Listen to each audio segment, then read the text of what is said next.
Karma is one of those currencies what you will eventually have a ton of even without farming. Honestly, there are not many good ways how to spend it or efficiently convert it into the gold. So let's at least take a look on options we have. I know, most of you just wanna convert all your excess karma into the gold. But if you are a completionist like me, you need to know there are plenty of skins, recipes, tonics or minis what you can buy before that. Each race has its own set of karma exclusive cultural weapons in their cities. Then there are Lion Guard and Pirate sets in the Lion's Arch and Ebon Vanguard set in the Ebon Hawk. All together for slightly over 6.5 million karma. World vs World Karma Vendor sells various common skins. They are super cheap, so if you miss some, it's a great way how to unlock them. If you need an exotic gear for your ords, the Temple Vendors in the O sells level 80 with the base game stats. Of course, they are only available after successful meta events. The most useful will be Zerg in the Temple of Grant. If you own Living World Season 3 Episode 6, you can go to Siren's Landing and buy various Ascended backpacks. They have unique skins and selectable stats for 300,000 karma each and some Orient Pearls on top. Those can be gathered in the same zone. Check my dedicated guide for more details. Every episode map of the Living World, starting with Season 3, offers once per day per character local currency at each hard vendor. For some zones like Domain of Istan, it's an awesome source of that.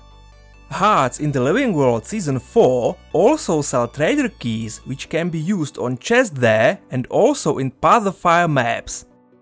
All those Living World Hearts offers exclusive minis, weapons or armor skins. Not mention tonics, recipes, gathering tools and other stuff. Few hard vendors in the core game offers interesting consumables like Ash Legion Spy Kit in Plains of Ashford what provides stealth. Or funny ones like Hue Potions what changes your color like Polyluminescent Refractors. Those are available at hard vendors around High Lake Village and Sparkfly Fen. And of course there are obsidian shards for legendary crafting available in the Temple of Balthazar in Straits of Devastation after you finish Temple Meta Event Chain. In the direct conversion it's around 1 million karma per weapon. But there are other ways how to obtain shards, so this way may not be relevant for you. The last semi-interesting way is Karmic Converter, what offers time to time something interesting like large crafting bags. But the item itself comes from quite expensive collection.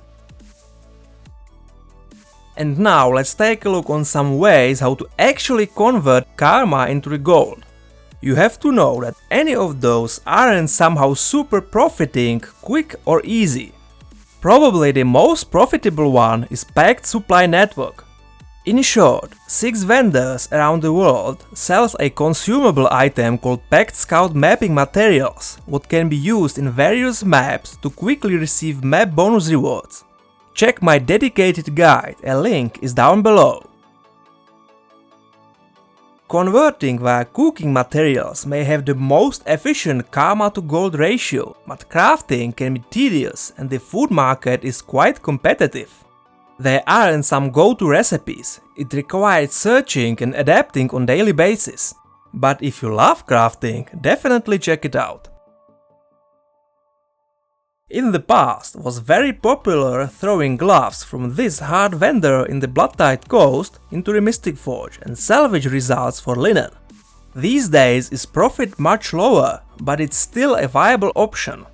And since some other materials became expensive too, you can use the same method with different level of hard vendors like this one in Diesa. If you plan to use this method, I highly recommend to buy Mystic Forge Conduit and forge items on the spot. Another thing what you can throw into the Mystic Forge are level 53 Commander's Rings from this hard vendor in Timberline Falls and hope for some exotic results what you can put on the trading post afterward. Beaded weapons offer a bit higher profit per karma, but also requires more effort. You have to buy sun beads from the hard vendor south from the High-Leg village in the Sparkfly Fen and craft weapons themselves, and then wait till someone buys them on a trading post. During the Winter's Day festival, vendors sell Winter's Day gifts. It's again not somehow super profitable, but at least it's quick. If you own Path of Fire and have a ton of spare trade contracts, various trade caches and hard vendors offer a really good karma to gold ratio. Don't forget to always check which box has currently the highest one. One of the widely accessible items where you can spend karma on are Orion Jewelry boxes. Profit is so bad that you should rather keep your karma and don't use it whatsoever than waste it on these boxes. Another inefficient example are various gathering tools with bonus yield, like these unbound ones. On another hand, buying basic gathering tools and salvage kits for karma is a really good idea.